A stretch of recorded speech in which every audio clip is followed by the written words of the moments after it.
Hey Huskies fans, welcome back to another edition of UC Sports. I'm Dashefsky, and alongside me is my co-host Justin Valverde. We have a great show for you today and a lot of UConn sports to talk about. That's right, Danny. We have men's and women's basketball and hockey up in stores for stores. With all that said, let's get right into this week's episode. UC Sports starts right now.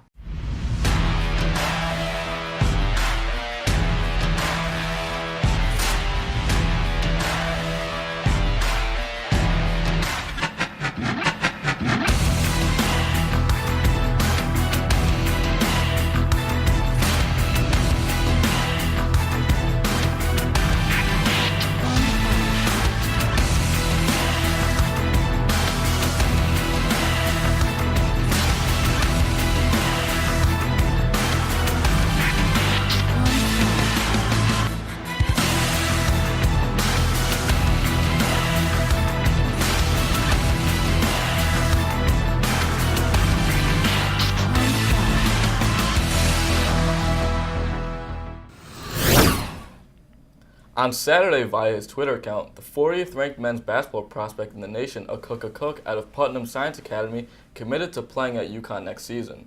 The 6'9" forward decided on the Huskies over rival schools like Pittsburgh and Syracuse. He will be joining UConn next season, but will be playing on scholarship starting next season alongside other four-star guards James Bouknight and Jalen Gaffey. Head coach Dan Hurley couldn't resist himself from the hype, tweeting out his excitement for the commit. I think it's safe to say that the hype for UConn basketball is at an all-time high, and this signing is just more fuel to the Husky fire. And speaking of the men's basketball team, the Huskies faced off in Hartford at the XL Center against Arizona Wildcats Sunday afternoon. Ryan Kim had the details on that one. Championship after championship after championship. There's one thing in common for UConn: fan support. In a marquee matchup of two blue blood programs in UConn and Arizona, the Huskies instilled hope back into the UConn fandom. The old school heart and passion of UConn basketball was back with the sold out crowd pumped up. UConn and Arizona were in a tight run and gun offensive battle, mostly relying on small ball post play. Teams combined for 6 for 23 from downtown. Down low for UConn, Eric Cobb was a power, fighting for rebounds and making his first 5 field goal attempts for 10 points. Sid Wilson sparked a run to put UConn within 1 after he net the team's first three-pointer of the game. UConn was far from down and out, only trailing 4 at halftime with the crowd roaring. The crowd did a great job keeping us in the game. It was like a 6-person on the court. It was very loud in there. I appreciate the fans for everything they did. UConn came out fierce after halftime, looking for a team effort on both ends. The game took a turn with questionable calls against UConn, pulling the momentum away. The Huskies' defensive breakdowns and offensive miscues played right into Arizona's hands. Turnovers killed the Huskies, a few of them in critical moments. This is like a mistake game. You got to eliminate the mistakes, a possession game, and you can't turn the ball over 19 times. Tyler Polley's back-to-back threes put UConn Nation on edge, but Arizona once again capitalized on free throws in the final minute. UConn's late efforts came out just short, dropping the game 72-76. The hard-nosed loss is just the second on the season, currently sitting at 6-2, but it gave a glimpse into the future that is Dan Hurley basketball. UConn will host Lafayette this Wednesday back in Hartford. From the XL Center for UCTV Sports, I'm Ryan Kim. The women's basketball team also played on Sunday, but in their matchup they played against arch-rival Notre Dame in a rematch of last year's Final Four defeat. The matchup has been circled on every Husky fan's calendar for months. Ryan Panny was there at Notre Dame.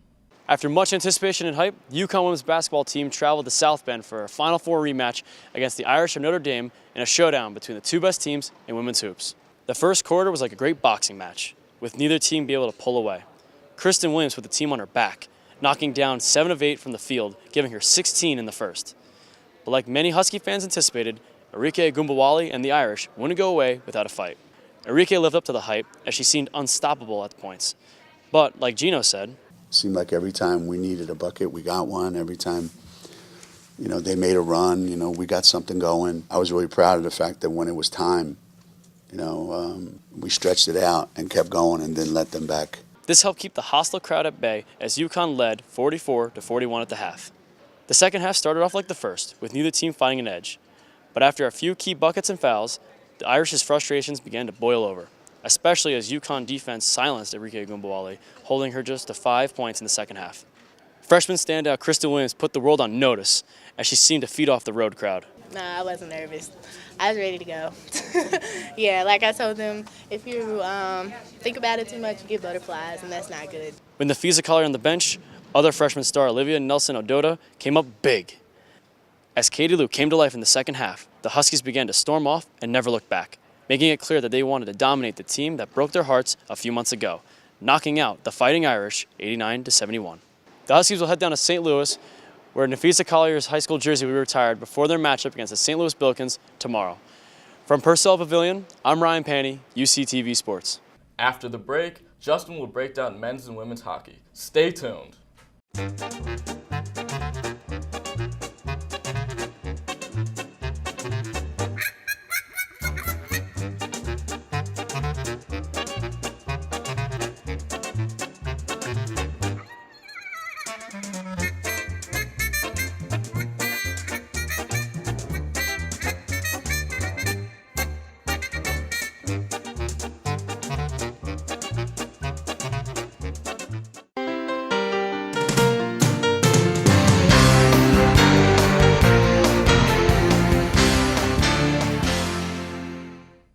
The men's hockey team has not had the season people were expecting, as the Huskies currently sit at a record of just 5-9-1.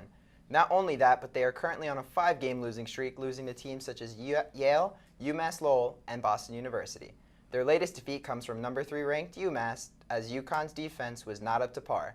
The Huskies would lead the Minutemen after the first period 2-1, but by the end of the second, they would erase the gap, tying the game at 3-3. From there, it was all UMass as they scored 3 straight goals to seal the game. The Huskies would then go on to lose with a final score of 4-7. The men's hockey team will look to turn the season around as they face Boston College in a back-to-back this week. The women's hockey team has looked a little better than the men's, with a higher win percentage, sitting at .475 to the men's .367. Their current record sits at 8-9-1, with their latest win coming against Providence 2-1. The UConn Huskies headed to Providence with something to prove, as the Friars beat the women in their first matchup at home in a devastating score of 1-4. The Huskies struggled against the Friars as they trailed 0-1 going into the third period. The Huskies would not give up, as they were able to score 2 goals in the third period to pull out the win 2-1. We're going to take a moment now to look at how our amazing Husky alumni are doing in the pros. Andre Drummond of the Detroit Pistons is putting together yet another amazing season. He's currently averaging 19 points per game, as well as a league-high 17 rebounds. This man has been a double-double machine his entire career, and finally, alongside co-star Blake Griffin, the Pistons are playing great ball. They're 13-7 and 4th in the rising Eastern Conference. That's right, Danny. We should also take a moment to acknowledge Andrew Adams. Adams has had an absolute field day against the Carolina Panthers, as he had 3 picks against the Panthers, paving the way for the Buccaneers to take the game 24-17. That's going to be it for this week's edition of UC Sports, and this will be our last broadcast of the fall semester. It's been a great semester, and we hope everyone has enjoyed it. Be sure to follow us on social media at UCTV Sports, and subscribe to our YouTube channel at UCTV Channel 14 to keep up to date on all things UConn athletics. For Justin Valverde and the rest of the UC Sports crew, I'm Dashefsky. We're signing off for the fall semester. Have a great week, have a great vacation, and go Huskies!